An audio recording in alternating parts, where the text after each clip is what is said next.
Live from Los Angeles, you are watching Midnight Movie Talk, and we are in celebration mode here tonight. As you know, it is Guardians of the Galaxy Volume 3 opening night, and I just came back from the theater. There were some of these IMAX Guardians marathon posters sitting around, so I got myself one. But I don't know what, like, can we put it up here? It's a little... I guess I could hang it here for the whole show. I didn't even bring any glue. Oh well, you can see it. There it is. I can't imagine sitting through all three films. Like, that takes some serious cinematic endurance. But nonetheless, if you did do that, let me know how that was. That was last night. As you know, tonight is huge for Marvel. That is what we're going to discuss here this evening on MMT. And we are going to start with this. What is your box office prediction for this film? Now, I also want your reaction to the film. I'll discuss mine here shortly. If you missed the stream, the reaction stream from last Thursday, it's available for you here on the MMT channel. But I do want to bring this in right now. It's breaking news. This is from Deadline. And Deadline is reporting that this is about 14 million here tonight on a Thursday. They're not getting this from Disney, from Marvel, but Deadline has very good box office sources, and if this is 14 million, that is a problem. And let me tell you why that's a problem if we're at 14 million here tonight. Ant-Man was at 17.5 million. Ant-Man 3. So if Guardians is at 14, this will signal exactly what Marvel fears most, that people have major CBM fatigue and MCU fatigue. And as such, if this film comes in at like 100 million for the weekend, this is going to be a massive disappointment for Marvel. It needs to be at 125 or higher for me, no question about it. And if this is at 14, we could be looking at 115 or under. It's all in flux right now. I just wanted to bring this in. I do want to mention this as well. As I look through all the box office stories here, I think there's a really good one from THR today, and I bring it up right now. And let's delve into this because it really breaks down where we're at for Marvel and why this film is really just a wild card. Like, we have not seen a film come into the marketplace like this where the tracking, right, the prediction, the number that we expect for the weekend is all over the place. Anywhere from 100 million up to 130. Somewhere in a 30. That's a big range for these. Usually, we're within a 10 million or less. This is a 30 million, maybe even more. Could it go above 130? But let's talk about this. Look, Ant-Man opened with 17.5 on that Thursday. It ended up with only under 500 worldwide. You look back to Guardians of the Galaxy Volume 2, right? Let's go Guardians here. That opened at 146 back in 2017. But why did that open so well? Well, why? Because we were building towards Endgame. We were in the middle of that, and MCU films were much more crucial for average moviegoers than they are right now. And we've seen that over the last several Marvel films. So here we are with a film that is not going to be at 146, going to be under that for sure. Of course, it's going to be ahead of Guardians 1. We've only discussed that so many times here on MMT. 94 million back in August of, was that 14? No one expected anything from that film, but then James Gunn delivered. And that is why we are here tonight with Guardians 3, because of James Gunn. If Guardians was given to any other director, we would not even be talking about Guardians 3. It would be over. Because what do we always really emphasize here on MMT? We emphasize singular directorial imprint on film. And James Gunn and Guardians is about as textbook an example as you can get. If you hand that to anyone else, you don't get the film that we love. And I consider it to be one of the best Marvel movies of all time. Endgame would be number 1 for me, but Guardians 1 is way up there. It's top 3. I mean, No Way Home's definitely in that conversation for the feelings that it elicits from you, right? The emotions that it draws. But from a filmmaking perspective, from the directorial imprint, I love James Gunn. And that is why I have Guardians 3 at an 8 out of 10 Whereas this was directed by anybody else but James Gunn, this would be lower, because the problem with this film is that the screenplay has too much shit in it. There's too much in this film. There's too much of everything in this film, right? Those of you who saw it here tonight, back me on this. How many times do we need to watch the Guardians getting off the spaceship with the song blaring in slow-mo? As much as I love Faith No More, We Care a Lot, I had the cassette before it was cool. Yes, the cassette. That was awesome to watch, but I don't need to watch it every 10 to 15 minutes. Here they come again in slow-mo, the montage of them getting off the ship, right? There's just too much repetition in this film. But I want to get your takes on the film because, again, no matter what your issues are with the film, we are celebrating again here tonight because we are all about what? Theatrical. Anything that's not theatrical, we don't discuss. And the reason we don't is because when we do, like films like Ghosted, we go, why the hell did we just waste 2 hours of our lives watching a streaming movie? The level of shit-tacular that Ghosted is. No, we're not doing that. We're only talking about theatrical here. It's all the channel will ever be. And that includes Netflix until they get their own theatrical distribution at Regal and AMC. Okay? Omega Swiper, I saw this movie. It was cute. There was a point when they went to Oscorp, or whatever, and I was like, this is horrible. That's the thing about this film. It's a great entry point here as we discuss Guardians 2 or 3, and now you guys have seen the film, a lot of you. We're going to do a little bit of spoilers, but, listen, ultimately, the problem with the film also is that the stakes aren't that big, right? I wish someone had passed on, but we don't get that, okay? Spoiler. But here's the thing, is that this film has so many highs and then so many mids, and I wouldn't say low lows, but things that bring you off the high. So you're riding high, and then all of a sudden you're brought down. Then you're put back up, and then you're down. Because the film is over long, right, at 2:30. It's at least 30 minutes too long. And the repetition, the multiple endings. But what always brings us back is here's James Gunn delivering this world-building supreme that you feel like you are literally in the film in a way that Ant-Man doesn't do it, in a way that Doctor Strange and the Multiverse of Midness didn't. This is where James Gunn excels at world-building and building tangible feeling universes. And when you look at this film, go back and watch the Suicide Squad, his remake, the same thing. They just feel alive. The way he shoots the film, the way that it moves, the way the edits, everything about it, I love how his films are alive. The problem is the script here. The problem, the comedy works and then it also falls flat. How many times do we have to see the Guardians bitch at one another, right? We get it. How many times do we have to watch them in slow-mo get off the ship? It's too much of the same shit over. I liked it, but not more than 2. The more I think about it, I think I probably would have it 1, clearly number 1, 2, 2, and 3, 3. 2 and 3 I have ranked similar.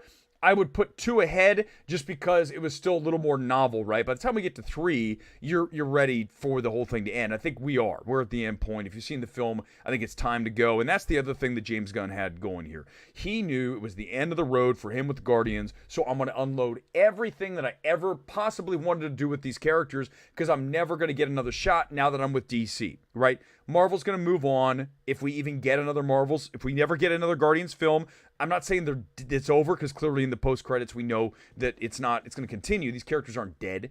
But James Gunn is saying goodbye to the franchise he breathed life into. Therefore, he has a very hard time restraining himself and giving us less and then getting more out of that. And that's always note number 1. Whenever we watch a film, it's always what? Less is more in life. Less is more. If this stream is 20 minutes, it's better than it's of an hour. Now, if we do an hour stream, it's probably better than a lot of people's hour streams, but less is more. You guys know I'm right. Give me a like. It's 100%. Always. Waiting for an honest take on this. I feel like the shills are running up my spine. Indie fandom. We are never going to get shilling here. We are not. People accuse me of everything, but what's the one thing that you do not ever get with me? Not a shill. No one could ever say that. If they did, you would just be like, dude, you can say a lot of things, loudmouth, whatever else, but you can't say shill. And they're like, well, then that's everything. For me, that's everything. I don't care about anything else. If I'm not a shill, then that's a win. W here. This is a good point, Omega Swiper. I read this before the show started. You'll never see things in Marvel movies that feel real. And like Dark Knight, right? So when you look at Joker, what's the reason that film is so effective? Is that even though it's a quote CBM, it is very grounded. It is very real. Everything in it. Now, granted, Joker is not a flying superhero, right? He does not have a power ring or invisibility powers. He is a criminal, right? A clown criminal. So you can set that world certainly more tangible, but I would say that Nolan did a great job. Really, obviously, even stronger than that. One of the best jobs ever we've seen CBM with grounding a film and making it feel like, a heist film. It felt like it could happen in New York, in Gotham, but New York, right? You could live this film.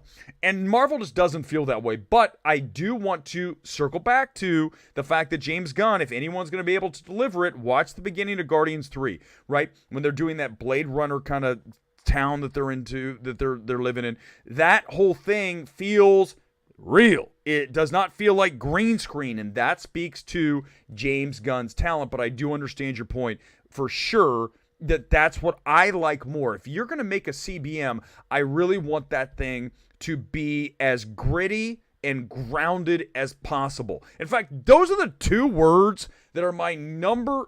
What are the two things that I want out of a film? I want gritty and I want grounded. Gritty and grounded. That's it. The two G's. If I get those two things, there's a very good chance I'm going to like your film. If I have neither of those, watch out. Watch out. One of them I can live with, and then we'll see how the film goes. But if you have both, you're probably going to win. Let's get some comments here on the box office too. I want to do that. I thought it was a solid blockbuster. Alex, good evening to you. A bit long, yes, but paced really well. Easily the best MCU film since No Way Home. Did you notice though, Alex, the repetition? That is my number one critique and criticism of this film, is just the fact that we have so much of the same thing over and over and over. Whatever the joke is, we're going to do it twice. Not the way Shazam 2 did, right? With Taste the Rainbow, and then literally like 3 minutes later, Taste the Rainbow, motherfuckers. Like, what? You just said Taste the Rainbow. You can't reuse a joke like that. But I'm saying the idea, right? The bickering, then it stops. A few minutes, bickering. Here they come, slow motion off the ship. A few minutes, and some bickering, and then here they come again, slow motion, entry. It's like, dude, you didn't need to put all of your ideas into the film. And this is what gets back to what I'm going to do one day. Someday a studio's going to have the balls to bring me in to watch a film like we talked about the other night, Barbie. In this case, Guardians 3. I would have sat there. I don't need anybody else in the room. I would have said, James, listen, you got a lot going on here. You need to absolutely streamline this film. You got to lose a lot of repetition here. I love what you do. Just trying to be nice here because I don't love everything. But we need to stop going back to the well so many times. We've done it. Do something, tighten it up, tighten the screws, bring me in at 2 hours, not 2:30. Imagine this film. If you get rid of 30 minutes, you're looking at 30 minutes of repetition. It's the same note we had for the film you see right there that you guys know I do not love. And why do I not love EEAAO? Because it is repetitious as hell on the back end, and you're like, okay, we got it. We got the hot dog fingers. We got the magic dildos. We got the black bag. I got it. Stop. Ratatouille. So that's what I would cut this down. No, I did not see Tim. Is it Heidecker? I don't even know who that is. I have no idea who that is. I'm sure he's a big YouTube person. I apologize. Hopefully they trash Beau is Afraid. Hopefully. Because finally you guys came around on my side. I enjoyed it. It got to be one of the best post-Endgame. Right. And then, but when you say that, it's like, what are we comparing it against? You guys know I liked Thor: Love and Thunder more than Guardians. I did. Because I think Thor: Love and Thunder is fun as hell. This film is fun, but also a drag, right? And can we talk about something? This is going to be a delicate situation. I need you guys. I want you to come in here. What's up with the child trafficking shit? What the hell is going on with that? And can I just ask another question? Should James Gunn be putting that in his film? Now, think about that for a minute. James Gunn was essentially canceled for tweets that if anyone reads, go, my God, this shit is like, if I said those tweets, it'd be done. If I sent the tweets that James Gunn sent, I would be over. Mission Impossible trailer. I heard it tonight in IMAX. Amazing. Over. So here's the question. When I'm watching Guardians last week, I forgot to bring this up, and now I'm going to because I was like, it's just one of those things like, do I want to go here? But that's what we do at MMT. I'm not going to pull back now. There's child trafficking and girls like half dressed, and then the tweets. Tell me I'm the only person who noticed this. Because I know I couldn't be the only person who noticed this. It's weird. I can tell you this, I wouldn't put it in the movie. I'd be like, no way in hell. After those tweets. Help me, guys. Someone come in. I want to talk about this for a minute. Someone come in and tell me, did you notice that? And do you think it's weird? Joe, Mimo Radio. It's very sus anytime James Gunn puts that many children in his movies. I'm just, all I'm asking is, it was a little bit uncomfortable for me. Because you don't, right?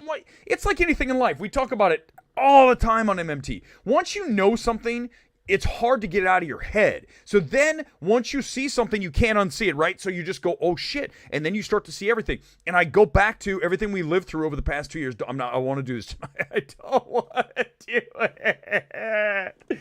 But when you start to peel back the layers and you start to see things, you start to question everything. You should. And then you start to go, wait a second. So I'm just telling you guys, it was weird. Well, weren't they? Indie Phantom, tell me. I listen, I honestly didn't sit through it again tonight. This is a movie for me. I'm pretty sure they were scantily clad. Weren't they? They look like they've been trafficked around. I know saving kids, it's also in Thor. I get it. This isn't going to be, I'm asking a question. I'm asking the question. I think Gunn is the kind of filmmaker who likes to be a bit edgy and push. Well, we know that. But I just think it's weird. Like, why does there have to be child trafficking? Yes, it is saving the kids because we saw it in Thor: Love and Thunder. But no, exactly. Don't. I'm not going. Forget it. I don't want to go any further on this. I just wanted to bring it up. Let's get back to the number one. Suicide Squad of Guardians 3. I would actually, wow. I remember it was almost the same evaluation for me. If I go back and think about this film and then look at Suicide Squad, I had the exact same issues. I was high, low, high, mid, high, low. I was all over the place, like erratic as hell, a lot like the show. And when I watched this film, I was doing the same thing again. I'm like, wait a second. Why am I loving some and then not, and then love, and then it's like playing with my emotions. These are both the same kind of films. One sad day, Eric's gonna get dragged out. Whatever. Listen, I'm only asking questions. I didn't accuse anyone. All I do is ask questions. And if that's a problem, then too bad. Because it's a question. And then once you ask a question, then of course, listen, where I'd be absolute bad news? You put me in the White House press room. I don't care who the president is, whether it's Biden or it's Trump. I would start asking questions. They go, you are out. No, I'm not done. Here's what I need to know. Boom, bam, bam, bam. And they're like, dude, you need to leave. I'm going to tell you a story that I haven't told before. Maybe I have, but I'm going to tell it again. If you guys don't know, I used to be, if you guys know, get out your bingo cards. I used to be a TV news anchor. Before that, I was a TV sports guy. I used to cover the Green Bay Packers when Brett Favre was there. And a coach named Mike Sherman was in Green Bay. Guess what happened when I went walking into the press room for the Packers? The story's not going to go on forever. It's going to come back to what we're talking about here. Trust me, those of you who don't like sports, just hear me out. I walk into the press room. The press room has like 8 rows of desks, 10 people across, let's say 80 people or so journalists in there after the game. The coach is up at the front. Sherman's like, blah, blah, blah, blah, blah. And I'm like, this is boring. I'm bored. I'm going to ask a question that's going to get an actual answer out of this guy. So they lost to the Browns. The Browns were terrible at the time, and the Packers lost. So I said, Coach, you just lost to a team that a lot of people think is the worst team in the NFL. What does that say about the state of the Packers? Okay, so anyone in that room will tell you I asked that question. The entire room goes like needle, and everyone goes, who the fuck just asked that question? And holy shit, that's a great question. That's what I'm here to do. I am here to ask questions to make people uncomfortable, and we'll continue to dig because that's just what we do. And it hasn't changed. That was like over 10 years ago when I did that shit. I'm doing it now. I'm just asking the question, am I the only one who noticed that was weird? It was weird. Sorry, but not sorry. Let's do a sales check and we'll get back to the comments. Here we go. On Thursday night, we do a sales check of what is happening all over LA for sales of a film. And here we go. It sounds kind of dull, but trust me, it's going to be so much fun. Here we go. We start with Burbank 16 IMAX. Look at this. What's it say? Almost full at 10:30. This is very good. Let's check it. Let's hit the button. Boom, here it comes. Get ready. And wow, look, I was just there. I was sitting in the front row of IMAX watching trailers about an hour and a half ago. Look at this thing. Everything's sold but the first 2 rows. There's one schmuck off in the corner here. Look, look at this guy in A27. He's in the front row on the left. That can't be real. Who sits there? That's the worst, literally the worst seat. I sat in A14 tonight. You see the middle? I was right there watching the trailers. I got to be honest with you. It's too close. It's too close. I was like, dude, I cannot see anything but the people's nostrils. All right, let's go to our next theater. Let's go to Universal, everybody. Just down the street. Just a hop, skip, and a jump away here in Los Angeles. AMC Universal. Whoa, look at that IMAX screen. That thing is slammed. Same thing. There's one guy sitting in the seat I sat in. Look, there he is. See him in the front, A15. Look at everything else. This, by the way, this theater is massive. I think it's the biggest theater in all of LA. The IMAX at Universal is the largest thing you've ever seen. And that thing is like 95% full. It's called 93% full. Let's go back and we'll end, as always, we go through Burbank to Universal, and then we go across through the valley, over the hill, from the valley to Century City. We're not going to the Grove tonight, guys, because the Grove parking sucks. Worst parking in the world. I will never go to the Grove again. I don't care what the movie is. Screw you. Never going. No, I already did Universal. Sorry, guys. That's my bad. Let's go to Century City. For those of you who don't know LA, Century City is very close to Beverly Hills. It's a lot of stars like to go to the Century City AMC, the 16 there. It's good. I like it. They have a lot of press screenings there. Here we go. Last stop of the night goes to, where the hell to go? There it is. Almost full at 10 o'clock. Here we go. Not quite as big as Universal as far as the number of seats, but look, it is still 93% full. This is great. This is looking really good here tonight. The sales checks out. I think it's more than 14 million. Deadline has it at 14. But let's say, I'm going to put my number right now. Let's do it. My number, I'm going to be bullish here. I am going to take a bigger number than almost everybody has, and we're going to go with 127.5. 127.5 for the 3-day worldwide has to hit 250 plus. Let's go 275 worldwide. Let's go 127.5 here in the States. Your reaction to the box office and to the film, bring it, and to James Gunn, whatever else. David, going to be in LA in 2 weeks. Yeah, we'll do it. Tell me where you're going to be. Come over to the Burbank 16. I'm close enough. I'll come by and say hi, take pictures with the kids and all that. I saw 133. Wait, what? 133 million? Eric, do you think Guardian of the Galaxy 3 could be better? It gotten more box office with a MODOK cameo. I'm sure that would make people happy. 160? Sham, you want to go 160? Too high. No way. No way. Was the crowd reaction in LA comparable to Ant-Man 3? Okay, I talked to... Gone Girl was there, saw it at 3, and said that his crowd was muted. His crowd was not as stoked for this film as you would think. So I think that this is what I told you guys when I came out of this film last Thursday. I think the crowds are going to largely enjoy it, but they're not going to love it. This is not a film you're going to come out of and say, oh my God, it's the best thing. I got to see it again. It has very little repeat viewing value because of the fact it's very slow off the start, right? It's Rocket's origin story, and we end up with him in the lab getting ready to be turned into the talking raccoon. And there's a whole bunch, as I said when we talked about the film, Babe Pig in the City, right? That film is weird. This film has a lot of feel there, and also some Blade Runner stuff. But it's just not a film that allows itself to be watched multiple times, which is going to hurt this film over the long haul. Because one of the things that helps a film like No Way Home do as well as it did is that repeat viewing. I saw No Way Home 2.5 times. I saw Guardians once. Tonight, I watched trailers and I left. I don't want to see Guardians 3 again.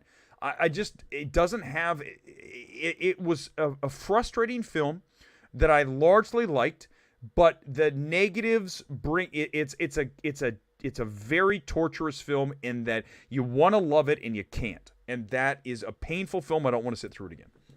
Greasy Guido, A27, the kind of guy to wake up his wife and kids. Wait, what? A27? Is that a new studio? A27? Could you do that? Could you start a studio called A25? And they'd be like, wait a sec. Nope, it's not A24. You can't sue me. The IMAX screen is too big. Yeah, I agree. That is a good point. It's a very good point, Gone Girl. Gold star for you. It is huge. It's too large. I can't believe I'm ever saying that. It's too big. It's like those old IMAX screens, they used to have attached to the Science Center. You go in and you be in the movie, and you're in the movie, but you're like, oh my God, like it's like literally the size of like a half a mile wide. What the? And that's what Universal's like.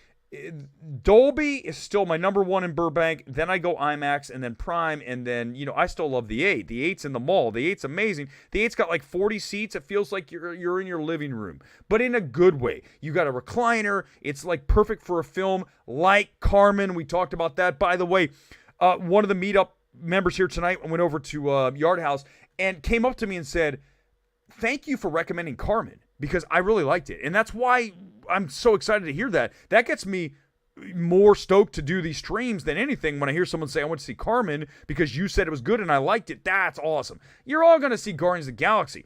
Most of you aren't going to see Carmen. And a lot of you probably aren't going to see Are You There, God? It's Margaret, Me, Margaret. But that's a very good film. Throwback filmmaking. The girl's fantastic in that. You got to see that. And if Carmen's nearby, take a chance. It's a film that's weird, but you're going to like it. I think you're going to largely like it. It's got Melissa Barrera. I mean, that's all you need. And you have Paul Mescal, and he looks like James Bond in this film. He is James Bond, like we talked about. I don't care if he's Irish. Screw you, British people. Why are the British people so freaked out when someone says he's British? Listen, let me explain something to you. Americans don't give a shit. He's close enough. Let's not freak out about someone being Irish or British. They're next to each other, for God's sake. If someone called me Canadian, I wouldn't flip out. How dare you call me a Canadian? You are an awful person. What the hell? No, I'd be like, whatever, I'm not Canadian. The British people go, oh, shit, you just called me Irish. Oh, my God. It's like, shit, is that your whole life, your identity? I'm an Ohioan. If someone called me an Indianan, I wouldn't go, you son of a bitch. I'm from Ohio. I'm not from Indiana. Now, if you call me from West Virginia, I'd be like, okay, shit. This shit's on. I am not a West Virginian. There's Weber going on a rant. Worldwide opening 295. I got it 275 up. I have no problem with that. 130, listen, you know why you think it feels low? Because it should be higher. The reason that it's low is because this film is not building to Endgame. The MCU has serious fatigue. People are tired of comic book movies, including me. If this were not Guardians, this film would be in big trouble. And that is why Marvel jettisoned the Marvels to the end of the year. Because they know that film is in serious shit. That film is going to bomb. I'm calling it right now. Marvel's is going to tank, and it's going to tank Eternals hard. Because unless there's only one way it's going to change. The only way that's going to change is if the film is great. Not good, not very good. I would even argue it has to be closer to great plus. Outstanding. Is the film, it's great plus. It's not quite outstanding. We need to come up with a thing. It's good. It's very good. It's great plus. It's outstanding plus. And then it's a masterpiece. You cannot use masterpiece unless it is perfect. Or at least a 9.975. Anything under that, you cannot use for masterpiece. Tar, masterpiece. Parasite, masterpiece. Social Network, masterpiece. Not a masterpiece. Endgame, for what it is, masterpiece. Not a masterpiece. Almost every other film someone calls a masterpiece. I'll be honest, I love Guardians. Gave it 10 out of 10. Oliver, wow. It meant a lot to watch a Marvel movie again without woke politics shoved down my throat. Yes, and that is an issue that Marvel has going forward and for the Marvels. Come into the comments now, right now. Tell me that you don't think the Marvels is in big trouble. Like, I'm talking, not just like big trouble. It's Shazam.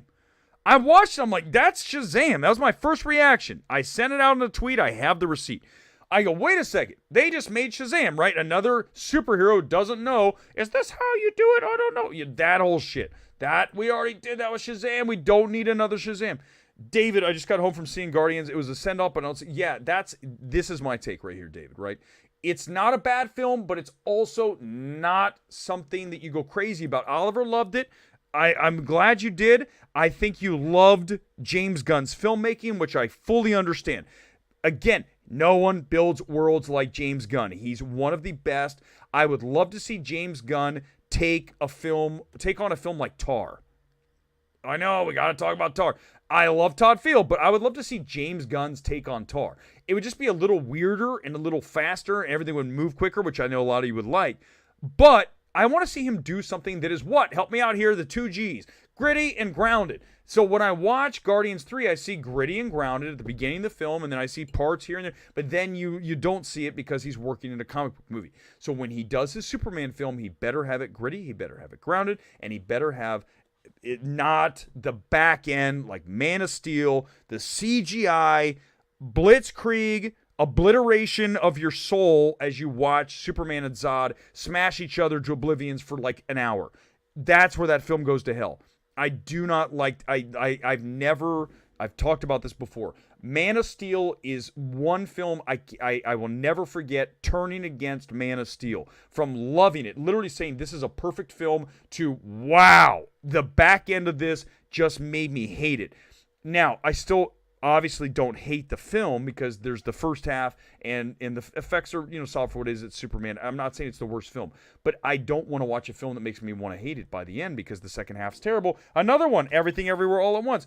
Anytime a film at the end does not know when to lay off the gas pedal and wrap it up, I'm not going to like it as much. And Guardians 3 is the same thing, right? How many endings are we looking at here? So many. Babe Pig in the City, huge following, Gene Siskel. Oh, first of all, if you don't know Indie Fandom, I've said this many times, it's pinned to my Twitter page. If you ask me for the critic that I absolutely learned the most from and almost like bonded from a spiritual aspect, is Gene Siskel. Gene Siskel and the way that man thought, the way that he, just gave his ideas on live on camera, or taped, I guess, in that case, because he didn't do it live back then. When you watch Siskel and Ebert at the movies, what was the first incarnation? I was a kid, I was watching that, and I go, Gene Siskel's amazing. I love this guy. Like, he was the reason I really got into film. So that's, yeah, Bay Picking the City is amazing. I mean, it's such a weird film, right? I mean, obviously, it's George Miller, but it's just strange. It's the way the animals converse, the conversations they have. It's so deep. The philosophical questions that movie brings up, wow, that's my kind of film. I love a weird film that makes you ask questions, that makes you uncomfortable, but not in a way like Beau's Afraid. That makes you uncomfortable because you're angry, not because it's challenging you. It makes you uncomfortable because you can't believe they gave $35 million to a guy to make that movie. That's my mini rant. You saw Paint? Oh, shit. By the way, let's do this. I do want to mention before we get into more, and we'll do I was gonna do 30 minutes, but I feel like we're on a roll here tonight. Let's do an hour and then we'll wrap it. So we have 25. Get in your comments. Super chat, you're in. Let's talk about Dune 2, the trailer. I do want to give you my thoughts. First of all, for those of you who do not know, Dune 1 was my number one film of 2021. So for me, if you ask me what film are you looking forward to, Dune Part 2. So I watched the trailer. They didn't show the trailer tonight. They didn't show it at IMAX. I'm like, you showed me 10 fucking trailer. 10! And not one was Dune. You showed me the Marvels. You showed me Mission Impossible 7. Every movie you can. Oppenheimer. The new trailer's fine. I feel like you're showing me the entire movie at this point. But they didn't show Dune. My thoughts on Dune. This is what we expect, right? What I think I'm most excited about, two things, right? And I love Warner Brothers for getting these people, once they're in their movie, they're like, we need to get these people in more of our movie. Florence Pugh, right? And Austin Butler. Give Warner Brothers credit. Warner Brothers has Florence Pugh in a movie that you guys know I think is getting trashed and bashed way too much for what it is.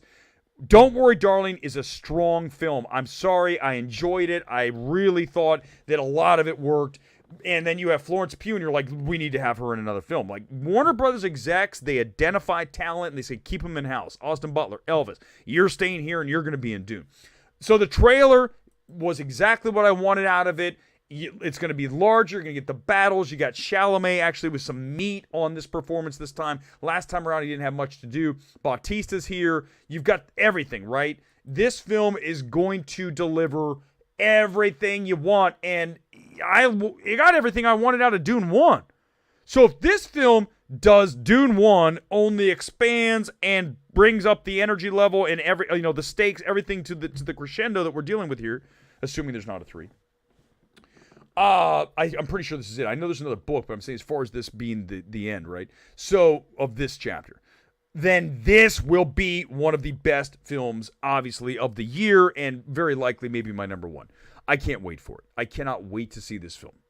So, yes, it delivered everything I wanted. And I only watched it once. I'm not going to watch it 10 times because I'm going to see the movie. When I watch trailers, I don't want to watch them over and over unless it's Mission Impossible. It's over. That's it. I want to hear that line over, over, over, over. That's it. Shit, that does damage to the chords. The chords are like, ugh. Yeah, Villeneuve directs Alien vs. Predator, anything. That man knows how to do science fiction. Arrival. And Blade Runner 2049, you guys know I don't love as much. But Dune corrects everything that I thought was wrong with 2049, which means every scene in that film, 2049, runs on too long. It needs to be tapped. It needs to be condensed. Bring it down. Let's edit this thing down, every scene. Dune has some of that, but not nearly at the level that 2049 does. Dune IMAX was incredible. You know, I saw it. I never saw it in IMAX, Sham, but I did see it at Warner Brothers in their main theater. Their main theater there, it's the Stephen Ross, if I'm not mistaken now. The Stephen Ross Theater is in the middle of the lot, right? You know that you guys have seen the iconic water tower. Basically, the water tower, and you take 50 feet, you're walking into the Stephen Ross Theater. That theater is insane. It's on the lot, so you know the sound's going to be dialed in. The screen's big. It's not IMAX, but it's plenty big. So I saw Dune there. I'm very happy I did. Dune's not a film that you want to see at home. So if you watch that at home on streaming on HBO Max, no wonder you didn't like it as much. You need to see that in a theater. Some movies don't need to be seen in a theater. Films like Are You There, God, It's Me, Margaret. I really like the film. I think you should absolutely get out and support it, but you don't need to see it in a theater. You don't need to see Carmen in a theater, but again, get out, support it. We need these films to succeed. But films like Dune, Guardians 3, right? Oppenheimer's going to be shot in IMAX. These films you need to watch on a big screen. Now, you guys know I'm always going to say go to the movies. I have the AMC A-list.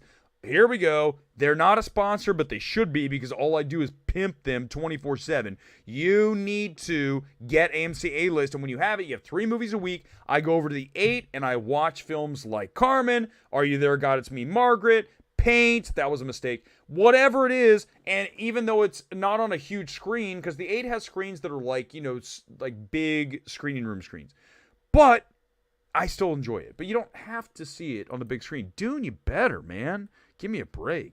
Movies like Dune hit different. Yes, the sound, the everything about theatrical, the communal experience, right? Look at Tarantino. Tarantino has a quote saying that's what he loves about cinema, the communal experience. Because it is something sacred about that. We're all taking this journey together, whether it's 40 people at the 8 or it's 300 in the IMAX. Is still, you're all taking the journey, and hopefully everyone's respectful on that journey and no one's on their phone. I feel bad for you guys, some of you who live in towns, in cities that don't have film lovers like Los Angeles. I've said several times, numerous times on this, on MMT, that we live in, obviously, LA, site of the writer's strike. We can talk about that a little bit before we end up here tonight. But they're picketing, like, no joke. They're picketing. I could ride my bike down there and be there in like a minute and a half. They're right at Disney. Disney's so close to me.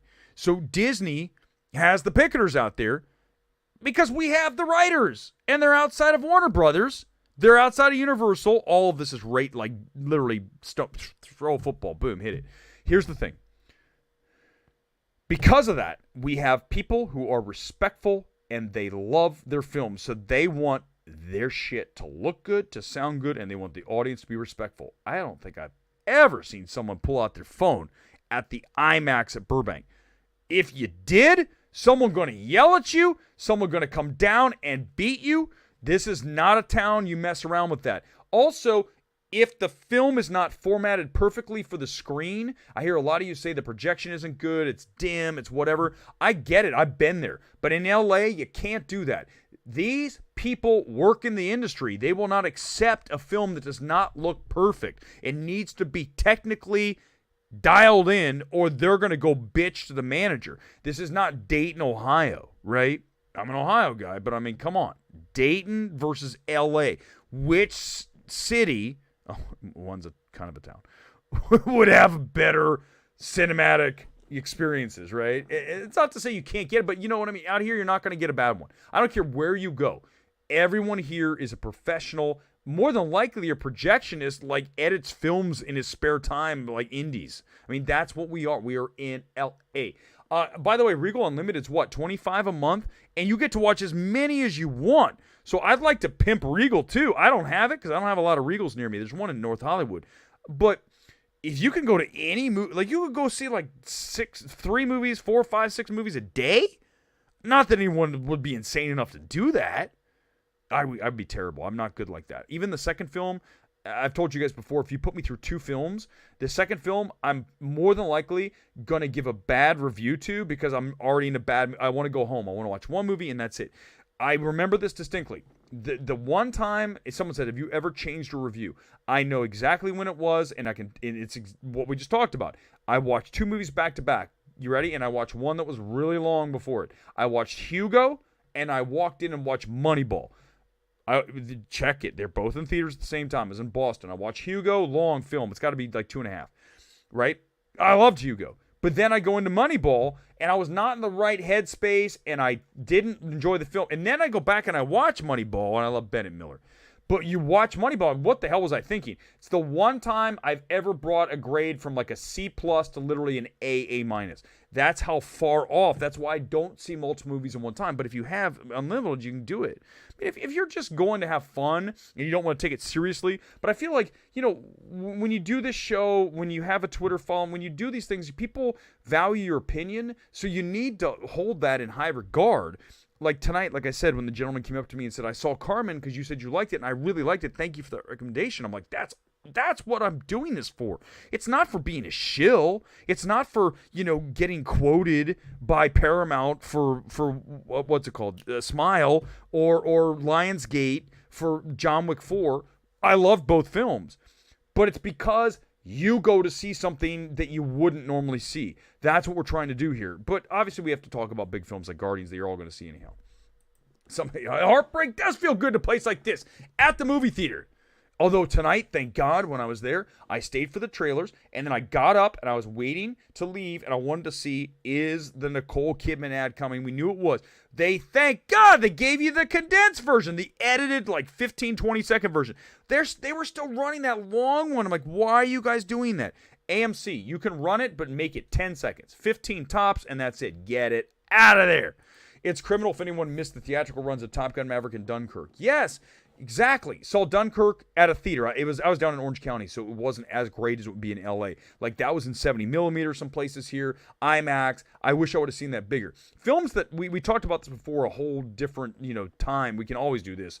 A film that you loved to see theatrically and you cherish, you'll always remember. For me, the most recent that's not obvious would be Ad Astra. I saw Ad Astra 2 times in theaters, and I wish I would have seen it 2 more times. I adore the film. I think that the spatial sound in that film, right? The score, everything about that film is, for me, again, spiritual in a way. I don't think the screenplay, certainly at the back end of that, works in the emotional way that Gray maybe intended or hoped. But that film, when it is humming, when it is in space, when it is doing the artistry that it does, the environment, right? Talk about world building. When they're on the moon and they're doing the moon buggy fight, that shit's awesome. That's top tier cinema. And I'm so glad I saw that film. So if you have one come in, we did this before, but feel free, bring me another one. Dread 3D, another one. Thank God. My town population is 5,000. John, yeah, you need to come out to LA. Come out to LA and we'll go see a movie at the Dolby in Burbank. You'll be like, your world will be changed, and you might consider moving to LA just to be near that theater.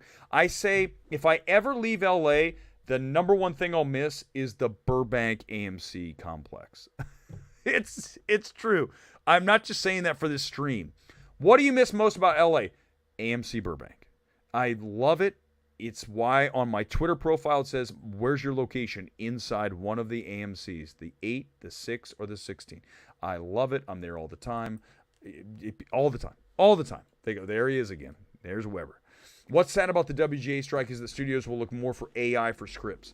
Netflix might as well be writing scripts that are AI because their films generally suck. Okay? That's maybe why they fired their executives. Not because they were bad at their jobs, because we're going to replace you with AI because no one's going to notice the difference because our movies suck. Like Gray Man. Ghosted might as well have been a Netflix movie. But, yeah, AI's, man, that's just, I'm sorry. I don't know how you guys feel, but I can tell you this. I'm not comfortable with this whole thing. Did we all not watch The Terminator? What the hell are we even doing? I don't need a computer to answer shit in my life. I don't need a computer to summarize anything. I don't even want it around. I want a computer to do what we're doing here tonight, to communicate. Social media is amazing. I love it for the good. I think outweighs the bad. There certainly is a lot of bad in it. But I don't need AI. I don't need AI writing things. Otherwise, we end up with things like Ghosted. And LA, you would love it. Sham. LA is all about entertainment. Anyone in this town, I don't care what they do, they are somewhat connected to the industry here. Okay? So even if you're not, someone you know is a writer, someone you know is an editor, a director, whatever it is. I mean, whenever we do one of our movie Twitter meetups here, down at the, what's it called? Yard House in Burbank, we always have people that they always are connected in some way. Director, writer. Tonight we had all kinds of serious hardcore film fans, people that go to test screenings.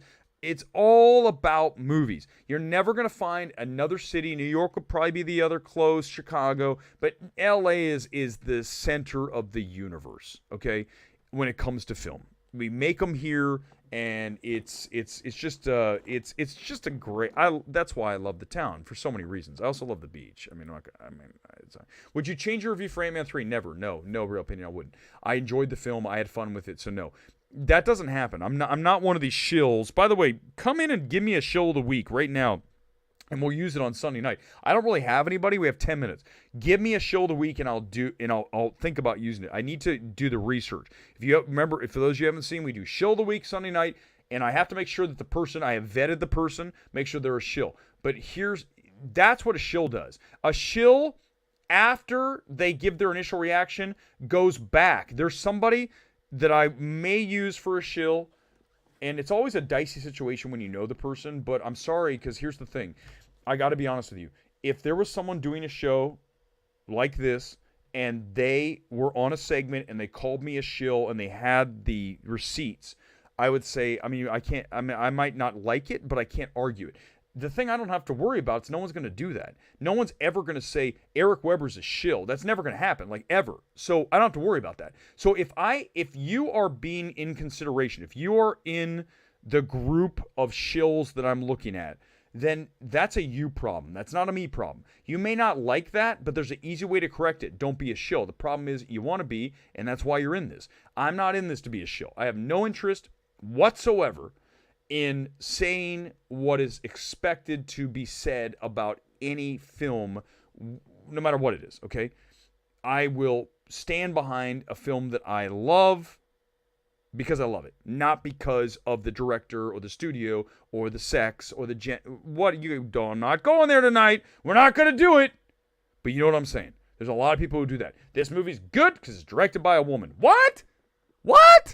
Who thinks like that? Again, I can't state it more plainly. You're a broken person if you think that way. You're broken. Fundamentally, inside, there's something wrong with you if you say this is a good film because it's directed by a woman.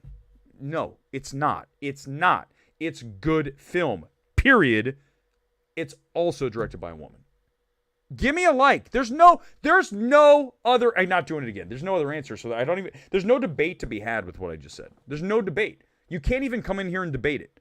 You can't debate it. So don't even bother. I'd love to see someone try, because I'd be like, you're just embarrassing yourself right now. This movie's good. Imagine if we said this, which of course you could. This movie's good because it's directed by a white man. What?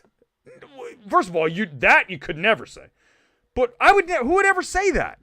I didn't say Guardians of the Galaxy 3 is really, the direction's outstanding when it comes to world building because James Gunn's a white guy. No! It's because the world building's great. Shit. I can't stand this thinking. Like, that thinking makes me furious. The victim mentality makes me furious. The giving people points for things they can't control, such as the color of your skin. Why are we giving people points plus or minus on any of that shit? No, we're giving points based on the quality of the product. That's all. End of story. Moneyball was solid. It is, right? And Brad Pitt, and when I first saw the film, I wasn't that impressed with Brad Pitt.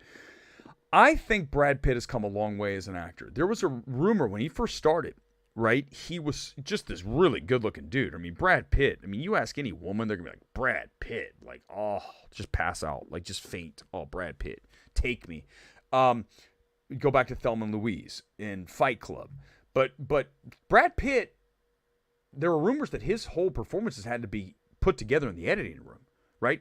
Go back and watch some of the films. There's like a lot of edits because he Troy. He couldn't do the stuff. He was trying. He was wooden. He wasn't doing what he was, And I think he's really found a nice groove. He's doing less. Remember, whenever you're an actor, the number one note typically is going to be do less. Even in a comedy, less.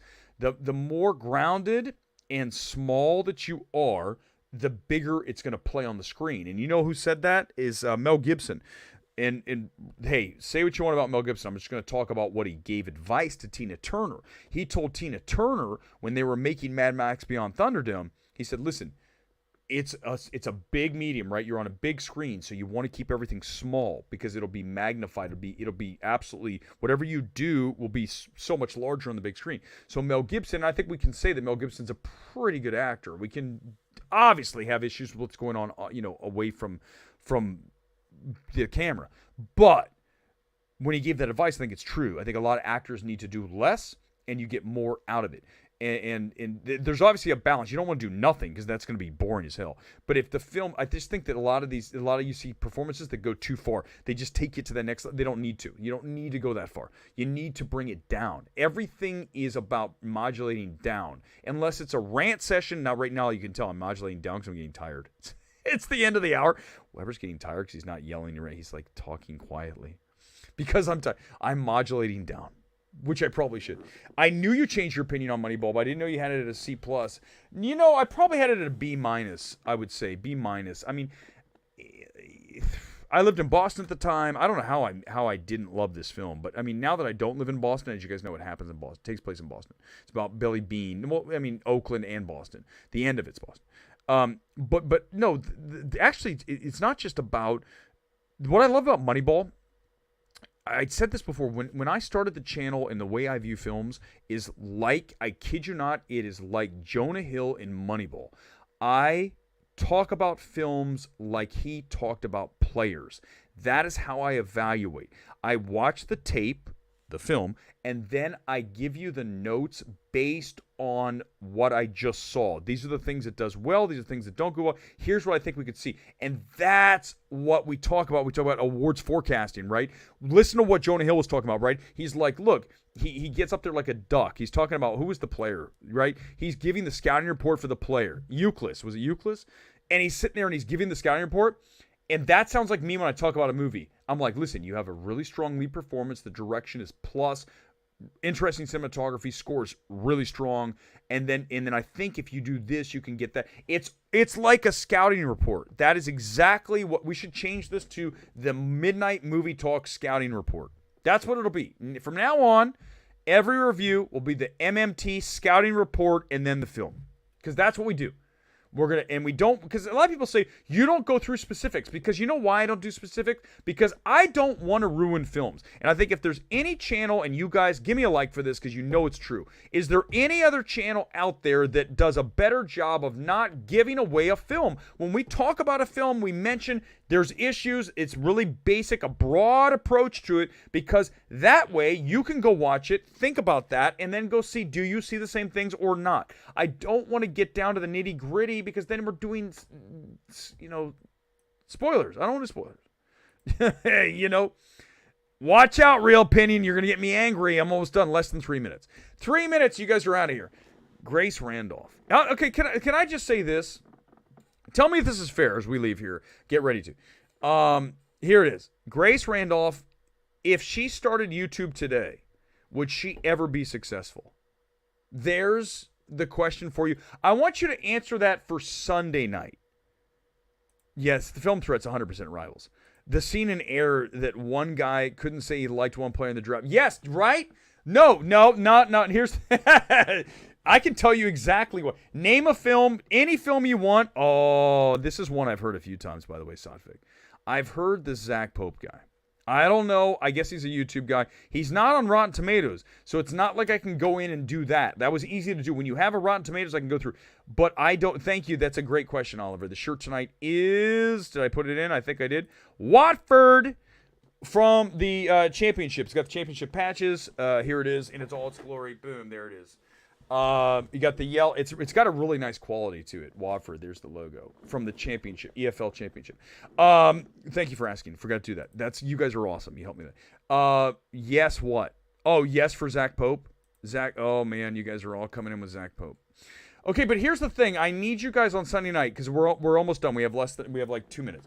On Sunday night, I want you to come in and tell me why. I need comments on the when you tell me why is he a shill. Does he like every movie? Because I don't want to go watch a million Zach Pope videos. That sounds like torture. I don't want to do that to myself. I need you.